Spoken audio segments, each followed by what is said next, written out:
Sekolah Green School yang beralamat di Banjarsaren, Sibangka, Jawa Badung meresmikan pompa pengisian biodiesel B100 Jumat lalu.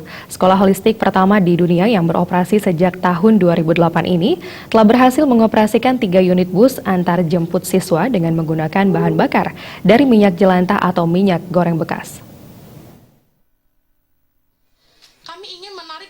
Acara peresmian pompa pengisian biodiesel B100 hasil konversi minyak jelantah di Green School dihadiri anggota DPR RI dari Komisi 10 yang membidangi pendidikan, kebudayaan, pemuda dan olahraga, pariwisata dan ekonomi kreatif Wayan Koster, Direktur Bioenergi dari Kementerian ESDM RI Sujoko Harsono Adi, serta Bupati Badung Nyoman Giri Praste. Tesalonika, siswa kelas 11 Green School mengatakan program biodiesel telah dimulai awal tahun 2015 oleh siswa SMA Green School yang didukung para dewan guru utamanya dari Kyle King dan dibantu orang tua murid Rudni Paris. Upaya ini dilakukan untuk memerangi penjualan minyak jelantah ilegal di masyarakat.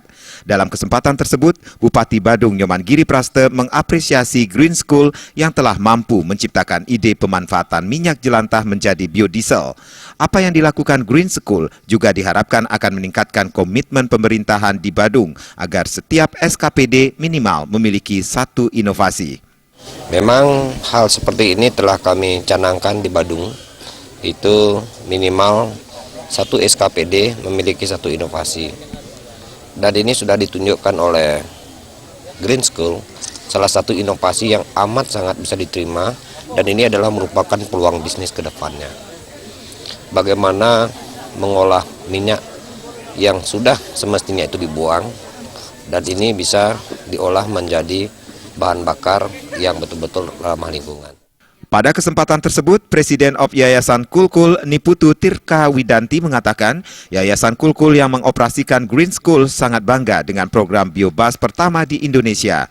Bekerja sama dengan Yayasan Lengis Hijau, Green School juga memberikan kesempatan kepada masyarakat sekitar untuk berpartisipasi menggunakan fasilitas stasiun pengisian bahan bakar biodiesel B100 sebagai konsumen, serta membawa minyak jelantah ke tempat penampungan dan turut berperan serta menghentikan penjualan minyak jelantah secara ilegal. Peresmian biobas itu diprakarsa oleh murid-murid SMA kami yang tentunya dibantu atau ditutor oleh para guru dan juga orang tua murid. Tujuan dari biobas ini adalah untuk Green School atau anak-anak Green School melakukan penelitian secara kontinu, tidak pernah berhenti.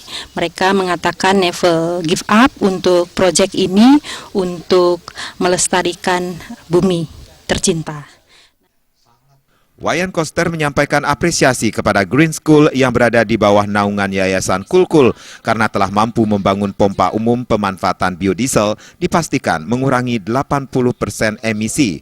Green School saat ini memiliki 384 siswa dari 31 negara, berjenjang dari PAUD hingga SMA, dan 300 siswa lokal yang tiap hari belajar bahasa Inggris baik pagi maupun sore. Melalui visi dan misi rencana aksi, murid-murid Green School ke depan akan terus meningkatkan upaya kepedulian lingkungan. The glycerin provide product of the well filtered used cooking oil and carbon out. Suteja, Bali TV.